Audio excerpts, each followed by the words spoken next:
आज राम जी माँ केकई की गोद में बैठे हैं और अपने हाथ से बनी हुई बढ़िया खीर माँ राम जी को खिला रही है। और राम जी खीर खाते खाते छोटे से हैं, गोद में बैठे बोलते, माँ आप चारों में सबसे ज्यादा प्रेम किसको करती हो? बोले ये कोई कहने की बात है, मुझसे क्या पूछता है? पूरी अयोध्या से पूछ ले जाके, चक्रवर्ती राजा से पूछ लो जाके, अपने तीनों भाइयों से पूछ लो जाके। राम, ये तो सब जानते हैं कि केकई अपने राघव से बहुत प्रेम करती है। तो माँ मेरा एक काम करोगी आप? तो कैसा काम?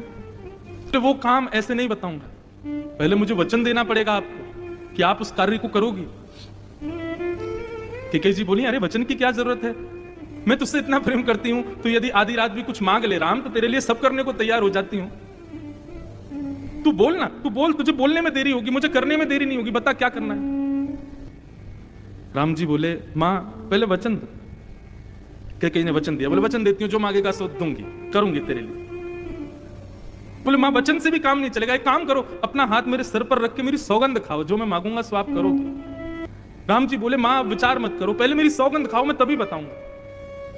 राम जी बोले, केकई बोली, तो बोल ना, क्या बात है? बोले बस ऐसी बात है कि आपको विधवा वेश भी देखना पड़ सकता है उस कार्य के लिए।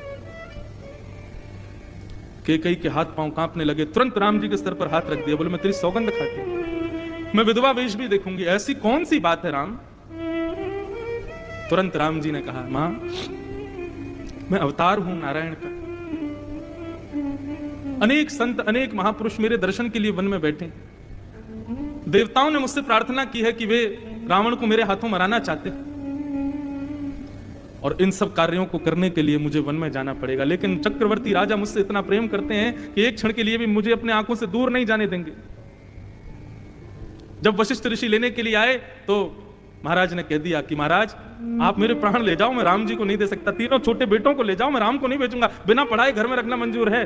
वो तो जब किसी ने कह दिया कि बोले जाएंगे तो बहू लेके आएंगे, तब दशरथ जी ने भेजा राम जी को, नहीं तो राम को भेज नहीं रहे थे। और मां मेरे इस कार्य को आप ही सार्थक कर सकती हो, एक समय आएगा आप अपने 2 वरदान पिताजी से मांगोगी, तब आप 2 वरदान मांगना। मां एक वरदान तो मेरी जगह भरत को राज्य सिंहासन, और दूसरा वरदान मुझे 14 वर्ष का वनवास।